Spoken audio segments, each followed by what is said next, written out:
If you've ever thought people are keeping secrets from you, well, yeah, they are. Yeah, literally everybody else is in on the bit except you. We all fucking hate you. So why the hell does that have to do with this game that I'm talking about? Well, firstly, I thought I'd just let you know, and secondly, that's actually a bit of the story for the game. Psychopomp is definitely a different type of game from what I normally play. Like, what do you mean I go around what amounts to basically hell on earth with some helmet that lets me see things that were just hidden from me? Oh, and some of them just have fucking kawaii anime faces. Yeah, sure, that makes perfect sense. This game for sure doesn't just sound like some weird-ass fever dream. Gameplay-wise, though, it's incredibly simple, but this isn't exactly one of those games that I think you'd play for the insane mechanics. Psychopomp is kind of odd too in terms of the horror genre it's trying to be. Like, I think the best description I can come up with is weird horror, because I genuinely do not know what else to call this shit. Like, there's for sure some body horror type of stuff going on here with all the piles and mounds of flesh. Same thing goes for some of the enemy and NPC designs, with the nurses having these giant gaping holes for faces, which are incredibly tantalizing. The game also has the 4 different ways you interact with the world, with that being looking, talking, touching, and the fucking hammer, which I think is pretty funny because the hammer is literally just this giant ass PNG that you just swing down on whatever the hell you're wanting to hit. The story, though, it's kind of limited right now from what I could gather. It wasn't much to really discover to find out. Back to the NPCs, though, there's one dog you find at the very beginning of the game, which is kind of weird, but he's pretty important because he's apparently the king of all dogs, and you find that out once his fucking face just splits open. Some of the other NPCs you find are the Threat people, which mostly is just the women, which are kinda hot. I mean, don't get me wrong. You only interact with them, though, a couple times. You don't really learn too much about them, though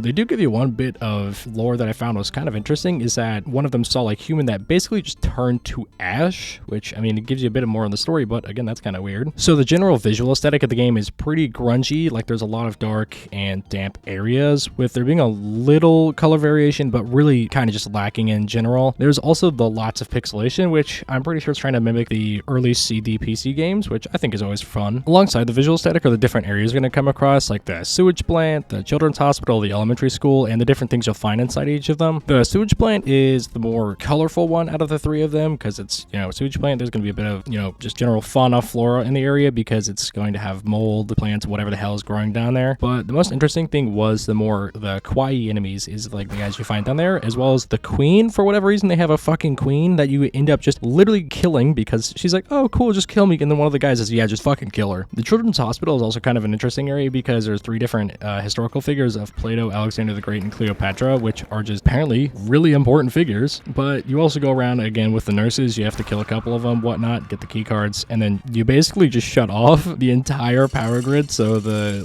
3 guys up top just get absolutely nothing anymore. And the next area is the elementary school, which I thought was the weirdest one in a way, because it's a giant factory underneath the entire building, and one of the workers down there is literally just like, yeah, if these kids are fucking stupid, we just grind them down into a pulp. The best part of the elementary school, though, is there's this giant fucking head that you just end up killing at the end, because he just wants to die. He doesn't want to keep this going anymore, which I thought was kind of funny. There's also a couple smaller, just random locations, like the transient locations is what the game calls them. You got some talking orbs for whatever reason, as well as the Threat village, where you find a couple more Threat people and just talk to them a bit. But for the most part, they're kind of just like small areas you just get a bit more lore and world building about. It's really all there is kind of going on with Psychopomp, just this bit of horror and whatnot. But I thought it was pretty interesting, so I figured I'd share it. And honestly, there is still actually a bit more to the game with the ending, so I think you should try to play it and figure it out for yourself, because it's kind of interesting. But that's kind of all I got for this one, so have a good day, night, morning, evening, whatever it is for you, and see you again real soon.